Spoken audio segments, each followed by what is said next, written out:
Assalamualaikum warahmatullahi wabarakatuh. Saya Nikita Anggi Sugiyarti dengan NIM 151422136 kelas 6F jurusan Pendidikan Guru Sekolah Dasar Fakultas Ilmu Pendidikan Universitas Negeri Gorontalo. Nah, pada video kali ini saya akan menjelaskan materi model, metode, dan instrumen penilaian bahasa Indonesia di sekolah dasar. Pada mata kuliah Pengembangan Bahasa Indonesia Sekolah Dasar dengan dosen pengampu Ibu Putri Hasanah Kamilah MPD. Baik, kita langsung saja pada pembahasan pertama, yaitu model pembelajaran. Mubin dan Arianto 2024 mengemukakan model pembelajaran merupakan kerangka konseptual yang menggambarkan prosedur atau langkah-langkah pembelajaran secara sistematis untuk mencapai tujuan pembelajaran. Adapun berbagai jenis model pembelajaran dalam bahasa Indonesia sekolah dasar yaitu yang pertama ada retelling story, ada PyChem, pembelajaran kontekstual, dan listening team. Retelling story adalah model pembelajaran yang melibatkan siswa untuk menceritakan kembali sebuah cerita yang telah mereka dengar atau baca dengan menggunakan bahasa mereka sendiri. Nah, model ini bertujuan untuk meningkatkan pemahaman siswa terhadap materi pembelajaran, mengembangkan keterampilan berbahasa, dan meningkatkan kemampuan berpikir kritis. Nah, adapun langkah-langkah model retelling story yaitu yang pertama, guru menyiapkan bahan bacaan. Nah, yang kedua, siswa membaca dengan nyaring. Yang ketiga, siswa menyimak dengan seksama.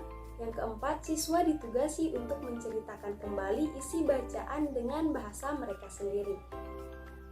Selanjutnya yaitu model PyChem. Nah, model PyChem merupakan model pembelajaran yang mengimbangi peserta didik untuk berpikir aktif, inovatif, dan kreatif, sehingga menghasilkan pembelajaran yang efektif dan menyenangkan dalam proses pembelajaran. Adapun langkah-langkah model PyChem yaitu yang pertama, guru mengaitkan pelajaran ini dengan pelajaran sebelumnya dan memberikan motivasi kepada siswa sebelum pelajaran dimulai. Yang kedua, guru bertanya kepada siswa tentang konsep persyarat apa yang sudah mereka pahami. Yang ketiga, guru menjelaskan tujuan pembelajaran. Yang keempat, guru membentuk kelompok belajar dengan siswa. Yang kelima, setelah dibentuk dalam kelompok, peserta didik itu menunjukkan keterampilan proses dan alat mereka. Yang keenam, guru meningkatkan peserta didik untuk membuat laporan hasil kegiatan. Yang ketujuh, mengumpulkan hasil kerja kelompok setelah batas waktu habis. Yang kedelapan, guru mengecek dan memberikan umpan balik terhadap tugas yang diberikan. Dan yang terakhir, guru membantu peserta didik menyimpulkan materi pembelajaran yang baru saja mereka telah pelajari. Selanjutnya, model pembelajaran kontekstual adalah konsep pembelajaran yang mendorong guru untuk menghubungkan antara materi yang diajarkan dan situasi dunia nyata siswa, dan juga mendorong siswa membuat hubungan antara pengetahuan yang dimilikinya dan penerapannya dalam kehidupan sehari-hari mereka. Nah, adapun langkah-langkah dalam model kontekstual yaitu yang pertama modeling. Nah, guru akan menyampaikan mengenai kompetensi dan tujuan bimbingan serta motivasi kepada peserta didik. Yang kedua, inquiry. Tahap ini terdiri dari pengidentifikasian, analisis, observasi, serta hipotesis yang akan dilakukan oleh peserta didik. Yang ketiga, questioning. Nah, pada tahap ini, guru akan membantu peserta didik dalam mengarahkan, mengeksplorasi, menuntun, mengevaluasi, dan juga dalam generalisasi. Yang keempat yaitu community. Pada tahap ini adalah belajar kelompok atau grup. Nah, siswa diminta untuk bekerja sama melaksanakan berbagai aktivitas dalam penelitian. Yang kelima, konstruktivisme. Terdiri dari membuat pengertian secara mandiri, tesis, sintesis, teori, dan pemahaman. Yang keenam, reflection. Nah, bagian ini siswa itu mengulas kembali atau merangkum materi pada sesi terakhir pembelajaran. Yang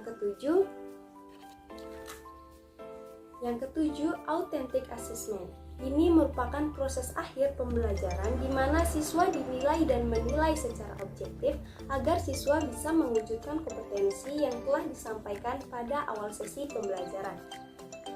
Nah, model yang terakhir yaitu model listening team. Model pembelajaran listening team adalah pendekatan yang digunakan untuk meningkatkan keterampilan mendengarkan siswa dalam konteks pembelajaran. Nah, model ini dimulai dengan pemaparan materi oleh guru, kemudian siswa dibagi ke dalam beberapa kelompok dengan tugas yang berbeda. Adapun langkah-langkah dalam model listening team yaitu yang pertama, guru memaparkan materi.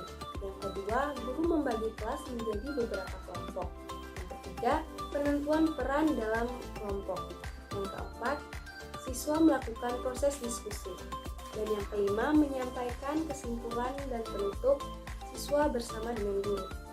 Materi selanjutnya adalah metode pembelajaran bahasa Indonesia di sekolah dasar.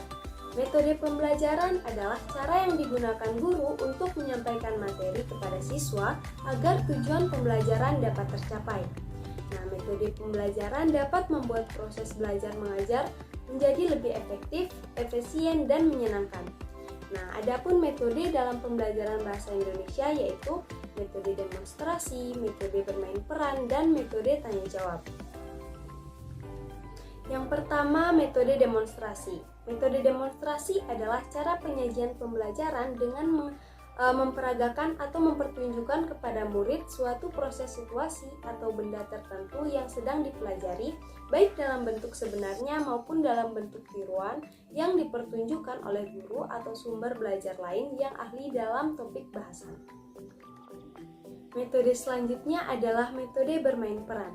Metode bermain peran atau role playing dalam pembelajaran bahasa Indonesia merupakan teknik pembelajaran yang efektif untuk meningkatkan keterampilan berbicara dan ekspresif siswa.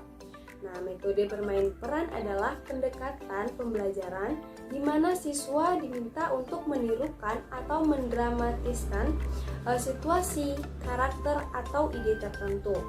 Nah, metode ini bertujuan untuk membantu siswa memahami situasi sosial, meningkatkan kemampuan komunikasi mereka. Metode yang terakhir ada metode tanya jawab. Metode tanya jawab merupakan metode penyajian pembelajaran dalam bentuk pemberian pertanyaan yang harus dijawab terutama dari guru kepada siswa, tapi dapat pula pertanyaan dari siswa kepada guru. Metode tanya jawab ini adalah sebagai format interaksi antara guru dan siswa melalui kegiatan bertanya yang dilakukan oleh guru untuk mendapatkan respon lisan, sehingga dapat menumbuhkan pengetahuan baru yang ada dalam diri siswa.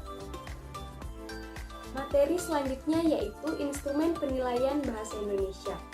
Instrumen penilaian dalam kurikulum Merdeka merujuk pada alat atau metode yang digunakan untuk mengukur dan mengevaluasi pencapaian kompetensi siswa dalam proses pembelajaran. Kurikulum Merdeka yang diterapkan di Indonesia memberikan kebebasan kepada sekolah dan guru untuk mengembangkan kurikulum yang sesuai dengan kebutuhan dan karakteristik siswa serta konteks lokal. Adapun tujuan penilaian yaitu yang pertama, menilai pemahaman dan kemampuan siswa. Yang kedua, memberikan umpan balik. Yang ketiga, berguna dalam pengambilan keputusan akademis. Yang keempat, untuk pengembangan keterampilan ke depannya. Yang kelima, sebagai peningkatan kualitas pendidikan. Selanjutnya, jenis-jenis instrumen penilaian. Yang pertama ada penilaian formatif. Penilaian formatif terjadi selama proses pembelajaran di mana guru memberikan umpan balik kepada siswa secara teratur untuk membantu mereka memahami sejauh mana mereka telah mencapai tujuan pembelajaran. Contohnya ada pemberian tugas proyek, kuis, tes harian, dan juga diskusi. Yang kedua ada penilaian sumatif. Penilaian yang dilakukan pada saat program pembelajaran telah berakhir dan dianggap telah selesai. Contohnya yaitu ada ujian akhir semester dan juga portofolio. Yang ketiga, ada penilaian autentik. Nah, penilaian ini merupakan suatu pendekatan dalam evaluasi yang menilai kemampuan dan pemahaman siswa melalui tugas-tugas yang relevan dan nyata. Contohnya dengan memberikan tugas proyek dan menilai bagaimana kinerja mereka di dalam suatu proyek tersebut. Nah, baik, sekian tadi pembahasan materi mengenai model, metode, dan instrumen penilaian bahasa Indonesia di sekolah dasar. Mohon maaf bila ada kekurangan dalam penyampaian materi. Akhir kata saya ucapkan Assalamualaikum warahmatullahi wabarakatuh dan terima kasih.